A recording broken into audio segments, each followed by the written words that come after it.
Good afternoon, and thank you all for joining me on a Sunday.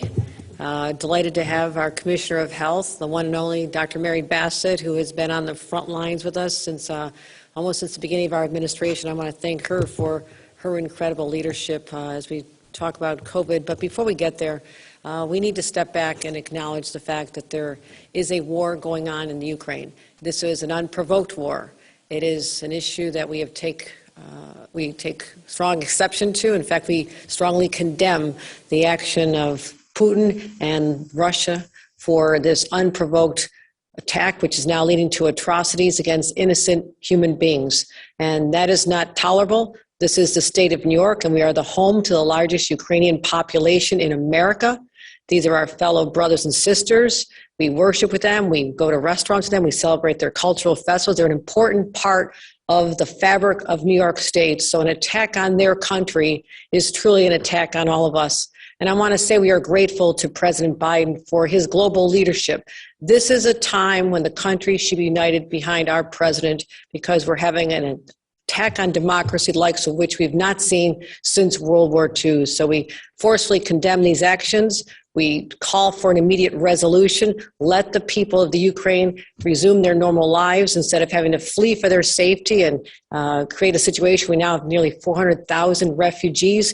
We have said we'll open up our hearts, our homes, our resources to the people of the Ukraine to say, we stand with you. If you need a place to stay, you want to come over here, we will help you become integrated into our community, as we have been open to so many other refugees in the past, including those from Afghanistan most recently. Because we have the Statue of Liberty in our harbor, this is a point of pride for us to welcome all of them. And not just welcoming the refugees, but as the governor of the state of New York, as the 10th largest economy in the world, larger than Russia, we realize the unique power that we have to join President Biden in economic sanctions, as well as to look at exactly our operations. I mean, are we taking any steps with our agency, our acquisitions, our investments? Are we in any way supporting the government of Putin and Russia, who are now attacking democracy in Ukraine? So we are no longer going to allow New York State business to be transacted with Russian entities. This is a testament again to our strength, but also I'm going to be signing an executive order. And what this executive order is going to do, and I'm going to read part of it here. Whereas Russia and Putin have engaged in an unjustified and unprovoked attack on the sovereign nation of the Ukraine. Whereas the state of New York is home to the largest Ukrainian population in the United States and is proud to have this special relationship with the nation of Ukraine. Whereas New York stands firmly with Ukraine and strongly condemns Russia's actions against the country. And whereas the state will not permit its own investment activity, whether directly or indirectly, to aid Russia as it commits these human rights violations and atrocities. And whereas this order is a testament to the values and the economic strength of New York State, which is a higher gross domestic product than all of Russia.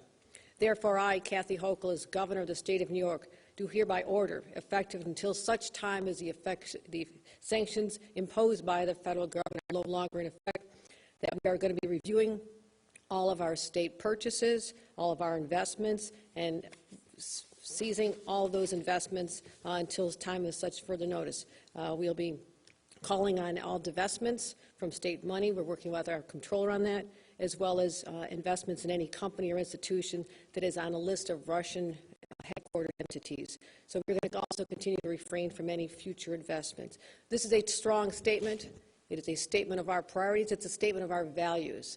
And that's why in the next moment or so, I'm going to be signing this executive order effective immediately, again, commencing a review of all state investments and in Russia or Russian state-sponsored entities, that they will cease immediately. That is how we're going to take this strong action in our condemnation of the actions taken by Putin and Russia.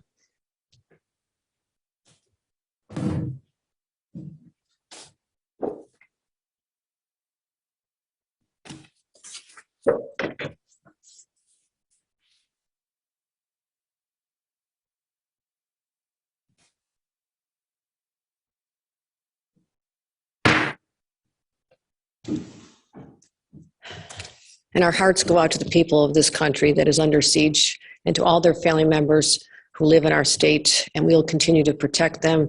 We have protesters in support of this effort out front of our Capitol. We stand with them as well. And let all New Yorkers and Americans show our solidarity with our country at this time and stand up to this assault on democracy. Now we're going to shift into a different topic altogether because while we talked about the war that is going on not far from here, in the Ukraine, unprovoked, the aggression by the Russian government. We still have another war that has been unfolding for the last 2 years where our country has been under siege by this unseen assailant, but is one that has taken thousands of lives of Americans and New Yorkers. And so our priority since the first day has been to protect the health of New Yorkers, to protect the health of our economy, and in particular, as I said on day one when I was first sworn in, I said our priority is to get children back to school. If you recall back in August, early September, there was a lot of anxiety from parents and teachers and administrators. Is it safe to send our children back to school? But we knew one thing for certain, that the experiment of remote learning had devastating effects on the educational quality that the children were receiving, as well as the effect on parents and teachers. The stress was incredible in terms of what our citizens had to endure. So in order to make sure that we got back to the classroom where learning should be occurring, we took a step at that time, literally my first day in office 6 months ago this week, and said that in order to ensure the safety of our environment, get children back to schools, protect everyone in that entire system, we would require that masks be worn on children at that time and while they're in school. And yes, we withstood a lot of criticism, a lot of objections to this, but we're going to talk about where we came from in that last 6 months, and you see the spikes in the infection rate that really validated the rationale and the logic behind ensuring that we had those masks in place through those spikes, especially the Omicron variant. So let's talk about what we see now. On January 25th, let's just step back even a short time ago, we had the winter surge. We had a talk about how we were going to handle this as children were coming back from the vacation, the winter break they had with their families over the holidays. And we saw that the numbers beforehand were starting to spike. We had taken dramatic steps to decrease them. And we said that at that time, as the numbers start coming down, we're going to be very logical about this. This is not just an instinct, a reaction, just a gut feeling of when you have a mask on or not a mask off. You do it based on listening to the experts. You do it based on metrics and data that are reliable. So I said on school masking, the question of school masking, which we've been asked about frequently, we're going to monitor the metrics, also specifically looking at pediatric data, get the test into schools, which we did before the break in December, and as we said we were going to do before this winter break as well. When the children come back, they will have plenty of opportunity to be tested. So we distributed literally millions of test kits to students in schools, as well as consulting, as you saw we did on the Zoom call, consulting with members of the educational community whose voices need to be heard. Our Commissioner of Education, our parents, PTAs, our school superintendents, our school administrators, our unions that represent the teachers. We talk to everyone first, we involve them, they understand what we're doing, and they agree with us. So let's talk about some of the metrics I said we were going to examine before we would make a decision on the removal of masks in schools. Positive cases. That is a graph we've been showing for considerable time now. A lot of anxious days. The latter part of December, we were in this very room on Christmas Eve. We were here New Year's Eve talking about what was happening with the spike in infections. In fact, on January 7th, we had 90,000 positive cases in the state of New York. That was quite extraordinary. Now look where we are today, a 98% drop in cases based on the number from February 26, yesterday's data. That's an incredible, incredible journey that we all went on together. But I'll tell you, when I look back at what was going on just a short time ago, I am so happy that we did have a mask requirement in place for schools. And at the time, We even had a requirement for 2 short months for businesses to make sure that their customers and patrons and employees were masked or vaccinated as well. That's how we kept these numbers from getting even worse. And so putting this in the context of our state population where we are today, we have 1,671 positive cases out of a population of nearly 20 million New Yorkers. So you have to look really hard to find that one little person who represents the 0.008% of New Yorkers who tested positive for COVID. My friends, this is an extraordinary slide to look at to show how long and painful this journey has been for the last 2 years, but this is where we are today. We also talk about not just the drop from the peak, but how we sustaining these numbers. I mean, was this just an arbitrary drop and it's popping back up? No, this has been sustained.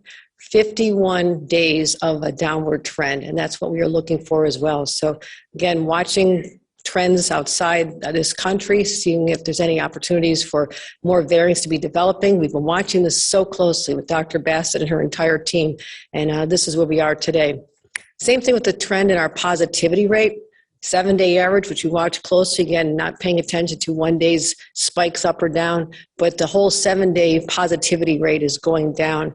And for February 26th, it is 1.7%, down from 23% on January 2nd.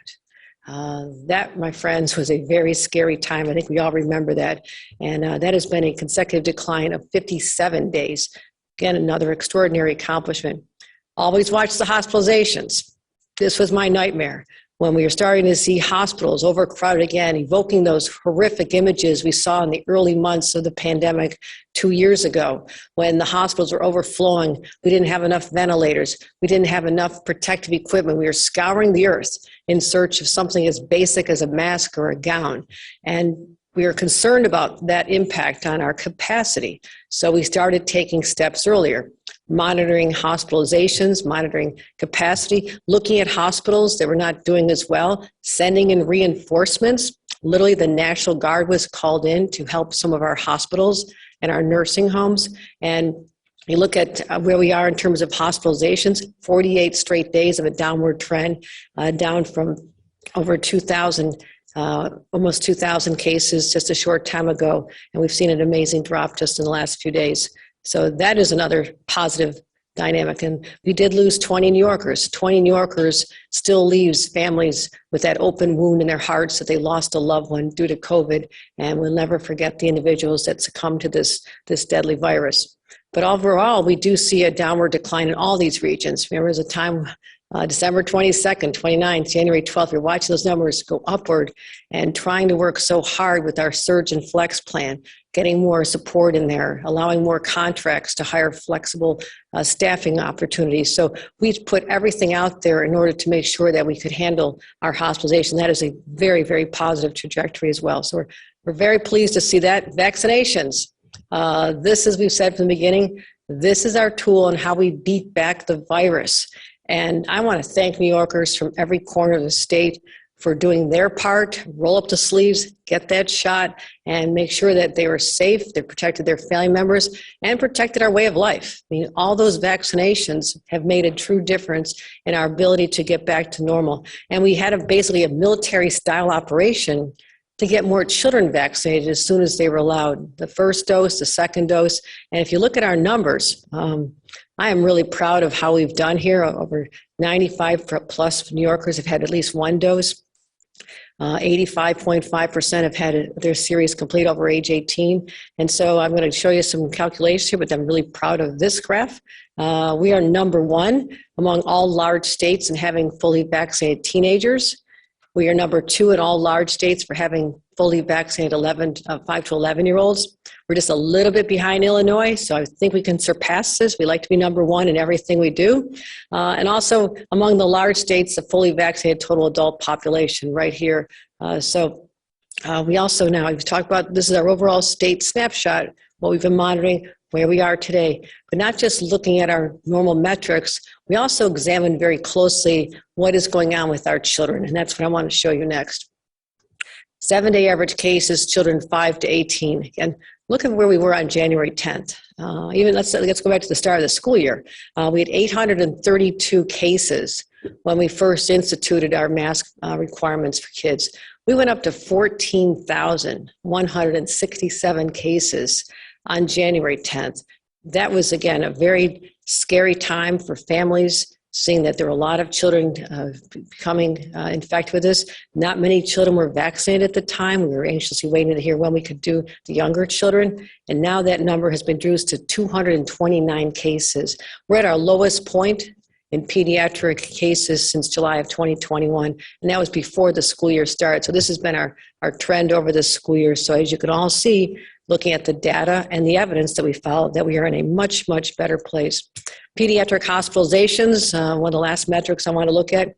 Start of the school year, we had about 8 cases. At our peak, we had 38 children hospitalized, and now we have 7. So you can see the drop off down about 80% from our peak. So that is, again, a very positive trend. So as I've said all along, leading up to this midwinter break, which is just concluding, sorry kids, happy parents, unhappy kids, the break is about to end. And so our priority has been keeping kids in school so there's no disruption, and recognizing that we also have to do a lot more to help the children who did suffer psychological and emotional impacts because of the isolation they endured. So we're very cognizant of that, and that's a different issue for another day. We have significant dollars in our budget to really help address that within each of the school systems. But keeping our kids safe and in schools meant we set out test kits. 4.8 million test kits were sent to children before the break that we're on right now. We have another 4.8 million being sent this week, and we have over 20 million, 0.8 distributed statewide. And the good news is we have quite an inventory. We amassed over 92 million test kits, so we're going to continue testing. We have plenty. We'll never have a shortage because we took a very aggressive approach to making sure that we were never left vulnerable to supply chain issues, which other states have now found. So that's where we are on test kits. So just to recap, we've reviewed the data, the trends, again, getting a lot of test kits out, making sure that we're listening to the experts. And on Friday, some of the experts that we listen to are members of the CDC. And in consultation with school experts, as well as people who are engaged in the whole ecosystem of our school system, we talked about what was announced by the CDC when they announced new guidance on masks. So the CDC, just at the end of the day on Friday, surprised a lot of people, but came out with their risk assessment by county. And this is an important dynamic for us to talk about. It looks complicated, but based on indications that they look at, infection rates as well as admissions, they've come up with a calculation of what constitutes a low, medium, or high community level. And 70% of the population right now lives in an area that's considered low to medium risk. And that's very positive. And in low to medium, their recommendation is that there's no longer a requirement that masks be worn indoors, and that includes schools in low and medium risk areas. So given the decline in our rates, our hospitalization, strong vaccination rates, and the CDC guidance, my friends, the day has come. Today we are going to be announcing that we'll be lifting the statewide mask requirement in schools, and that'll be effective this Wednesday, March 2nd. So why are we waiting until March 2nd? This came out at the end of the day Friday. We took the entire weekend to work with our Department of Health and our team here at the Chamber, as well as reaching out to the teachers, the PTAs, talking to school superintendents, and even our Commissioner of Education, Betty Rosas, who's been so embedded in this issue with us, and what an amazing partner she has been. So we wanted to make sure that we had the advice and the wisdom of all these different groups that are really directly affected by this decision. And in touch with them for a number of days, they let us know that yes, students are coming back, but a lot of families are still on vacation until later tonight. A lot of people work in the school system are not back, so they wanted a little bit of time to assess guidance that we are working on. It'll be out very shortly, again, in consultation with these school leaders. This is how we do it here in the state of New York. But we believe that by Wednesday, we'll be able to have a situation where we'll have the lifting of the mask requirement, and children, that includes children who are in child care centers ages 2 and up who are covered right now. Now, this is an important point to make. We will lift the statewide requirement based on all the data that I've just outlined. However, there are some states, some counties in the state of New York where they have a higher rate of transmission. We will allow them the flexibility to determine what's best for their county. We would encourage them to take a look at this and follow the CDC, but this will no longer be a mandate. Not just the counties, though. We're leaving it up to the counties now. Also, this is up to parents. Individual parents have their own knowledge of their children. They know their own children's health. They know their tolerance for the mask. They know whether for them, if they've got an underlying health condition, that they would want to keep the mask on. But again, this is about what the parents now want to do beginning Wednesday with respect to their children's health. But I want to send a loud message that we will have no tolerance in our school system or anywhere for any harassment or bullying of any child or their parents, because social media is also a platform for bullying adults and children. And we will not have any tolerance for people who are questioning someone's own personal decision to do what they want. If people want to continue wearing masks, they are allowed to continue wearing masks. And I don't want any issues related to that, and I want to be very clear on that. We will not stand for any bullying or ostracization or harassment of an individual or a business or anyone who chooses to wear a mask as we're still going through this. And we are going to remain vigilant. We're going to continue distributing masks. We're going to continue distributing test kits. We're going to continue aggressive vaccination strategies, making sure that there's plenty of opportunity for anyone, including our students, to be vaccinated and boosted. And also we are developing an early warning advanced system through wastewater surveillance, an area that is fairly new, but we can monitor whether or not there's any spike in cases. Even if people aren't getting tested as much, we'll have at the Department of Health the ability to analyze this. And we're going to keep an eye on global trends.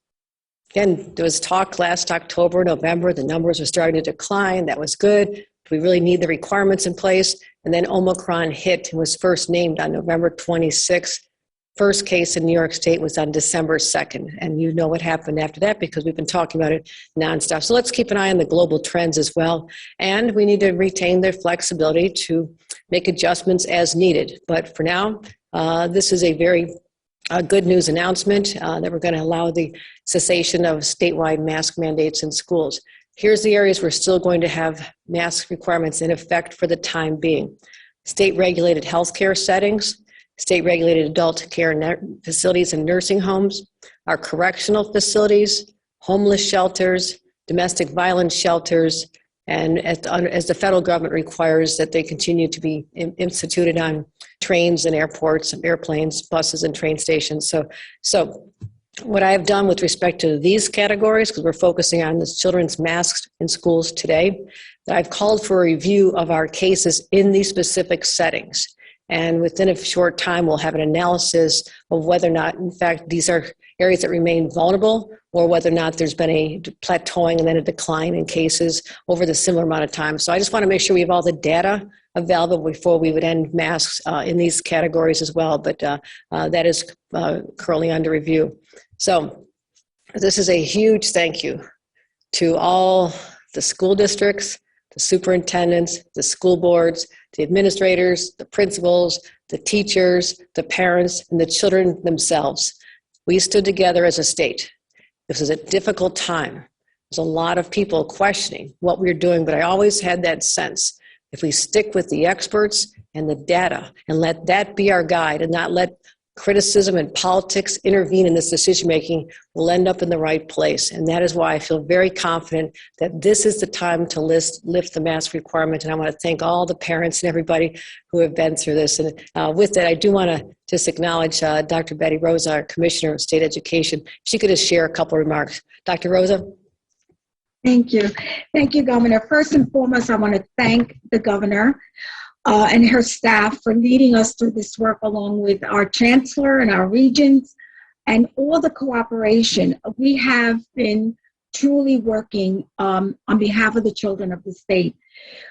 Governor, your leadership has provided these opportunities to support our districts, our schools, our communities by providing a roadmap, by providing guidance, and allowing us to create a seamless process, creating one voice on behalf of students and families in this state. And for that, we are so grateful for your leadership. And we will continue to do this work together in a collaborative manner, knowing that at the end of the day, this is one state that you have made a commitment that it is truly our work together that makes a difference. Thank you so much. Thank you so much, Commissioner. And I know you'll be on a call tomorrow morning with our Commissioner of Health, Mary Bassett, to make sure that we put together, conclude the guidance, as well as put together frequently asked questions so we can have an opportunity to hear what those questions are in real time, but then to provide to school districts and to parents on websites all the anticipated answers to questions they may have. And if there's more questions that we didn't have, we'll be happy to answer those as well. So we wanted to just take an extra 48 hours here to give an opportunity for more information to be fine-tuned so there's no questions. Dr. Bassett, did you have any comments about that? No, just to comment that we have been working actively with the Department of Education, and I very much appreciate Commissioner Rosa's engagement in this process. They're going to be responsible for implementing this, and we want to make sure that we have done it with one voice, as you both have said. And again, this is the dream team we've assembled here in the state of New York. Dr. Bassett, my entire team, the administration, our health team, but also that collaboration with our Commissioner of Education is really quite extraordinary. It has not happened in the past the way it should, and I'm really pleased to say that this is indeed a new day for New York. So with that, I'll be happy to take any questions. Governor, given the situation with SUNY and CUNY schools, is there still a vaccination mandate in effect for those schools? And if so, what is the moral justification, given that we have now known for weeks at this point that vaccination doesn't prevent transmission? Well, we are not standing by that assumption. I'm not sure the genesis of that information. That Dr. Bass, you want to comment on that? Sure. I know. I think it's going a little too far to say that vaccination is worthless for transmission, if that was your implication. We believe that it does protect people from transmission, but the most important thing it does is protect people from serious illness, meaning hospitalization and even death. So people who are vaccinated are less likely to become infected, but the protection is not as great as the protection that we see against hospitalization or death. There, the data are incontrovertible, including the importance of boosting. At this point, about 50% of adults are boosted. We really need that proportion to go up. It's really important to still keep talking about the importance of vaccination. Given what you just said, is it still necessary to have that mandate at SUNY and CUNY schools as we're sort of unregulating pretty much every other area statewide? We are certainly looking at all these areas. That's why we asked for a little bit of time to be able to assess. Today is about school masks. This is in response to the CDC, and we're certainly going to get to a place where that will not be a requirement. But I want to say, if you ask any SUNY or CUNY student who had to learn remotely for a year and a half, they are very happy that we had requirements in place that have created the environment, even when the numbers were increasing, that their learning would not be disruptive. And I know that is a positive outgrowth of us having that requirement in place. And again, as the doctor said, reminding everyone that it didn't prevent transmission, but that is why our hospitalizations have been on a rapid decline as more people are getting vaccinated. A state like New York has at least 95% of our residents with one dose. That is fortification more than someone who doesn't. When I look at the number of people who are in hospitals and do an analysis, those who are in for COVID only, those are still vastly unvaccinated individuals. Vaccinated ones are not the ones filling our beds. Governor Silver from WNYT, superintendents across the area have been asking for a finite metric when it comes to dropping or bringing back masks. Will you issue any sort of finite metric?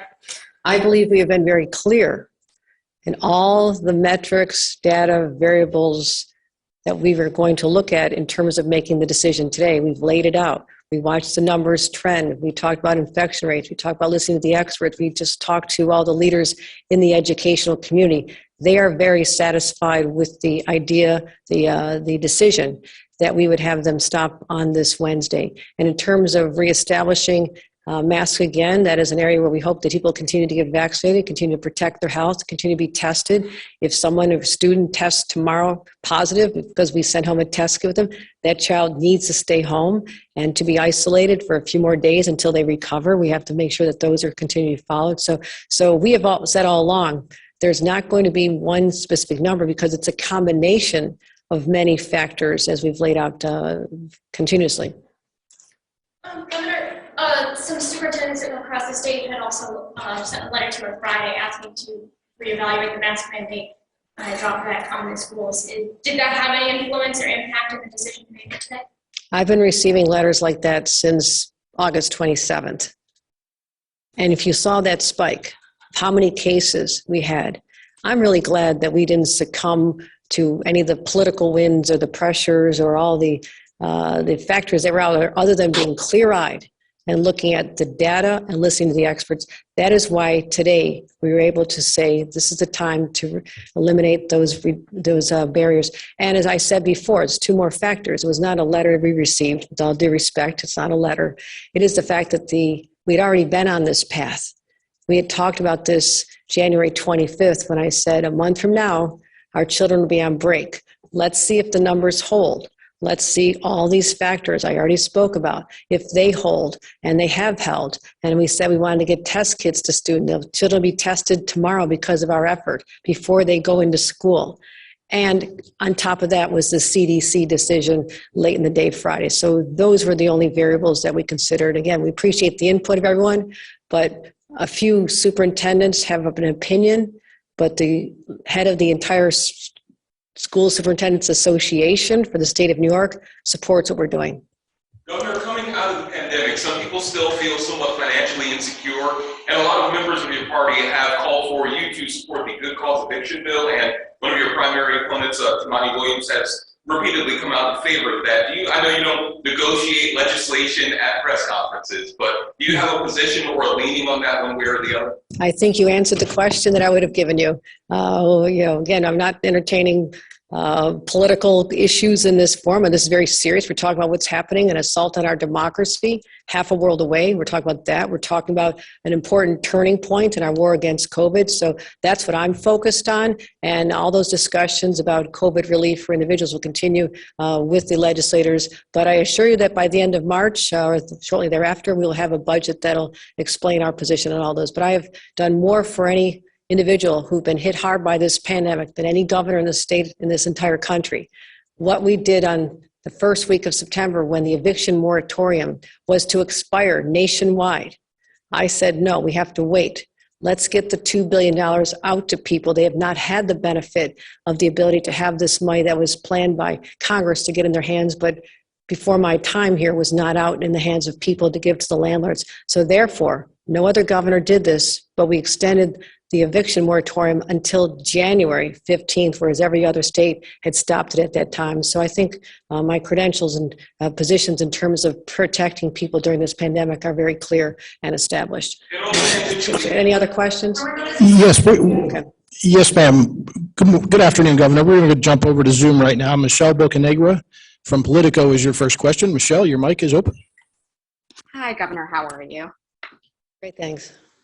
So 2 questions for you. So I just want to understand a little more how school districts might fit into this. So can school districts that, for one, might span multiple counties impose their own mask rules independent of county or city health departments rather? And also, just to follow up on that, can school districts or even individual schools within those districts also choose to potentially adopt more restrictive rules, even if the county or city health department guidance isn't necessarily to mask up in schools?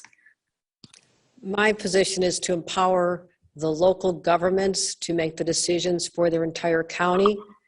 But I've always said that if there are entities within an organization, whether it's a city, a school district, a school, if they choose to be more restrictive, we will not prohibit that whatsoever. In fact, New York City had different requirements. I think New York City will be with us in the timing of this. But for example, we allowed children to be unmasked outdoors. The city of New York just lifted that. That has always been our policy. So we will always allow an entity, whether it's a municipality or a school district or an individual school, to be more restrictive because they're the ones who know best what their students need. And certainly if they see an increase in cases, we'd very much encourage them to do that. Dr. Bassett? The one addendum I'd make to that is some things that require resources. We really want to be careful that we don't have variation in the types of protections that are available to students based on and resources, specifically testing. And that's why the state has been providing test kits to schools. You saw the numbers.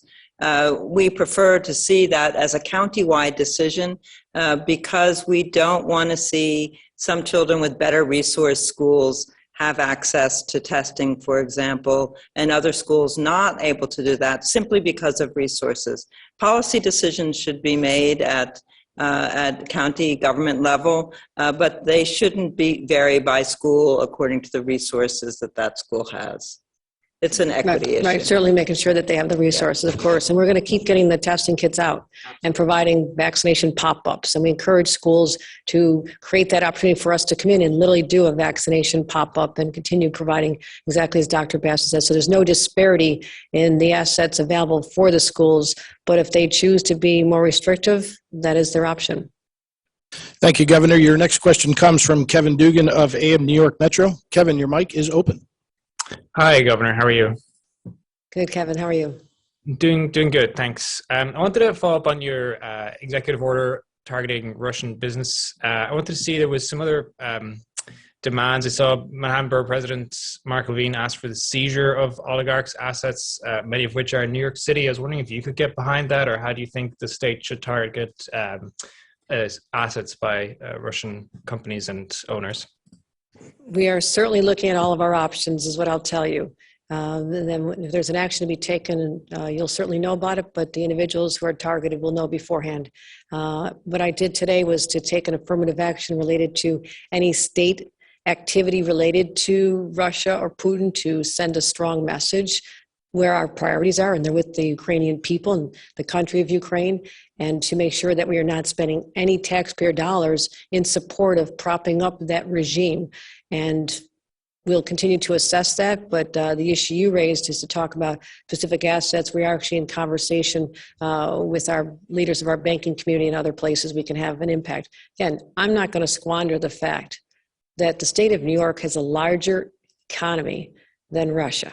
And what we do will hopefully have an impact collectively with what President Biden is doing, as well as other states who want to stand in solidarity and speak with one voice behind our president and how we reject what Putin and Russia are attempting to do, and that is to undermine the foundation of democracy, undermining a democratically elected government, which, as we see, we'll stand up to assaults, whether it's in our own country or in other countries. Thank you, Governor. Your last question this afternoon comes from Bobby Calvin of the Associated Press. Bobby, your mic is open. Yeah, hi, Governor. Just wanted to follow up on your answer about New York City. You said that you expect New York City to implement its own measures by Wednesday as well. What kind of conversation have you had with Mayor Adams? And, I mean, are you certain that the city will follow suit on Wednesday?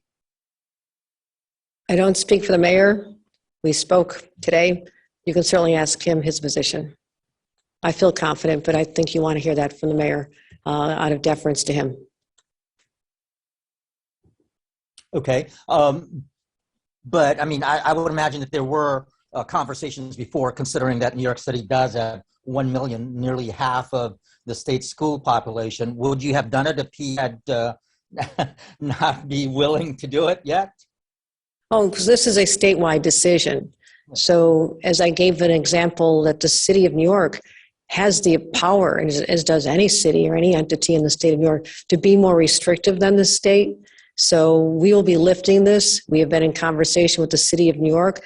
But if they want to have, if they wanted to continue them longer, that is certainly their prerogative.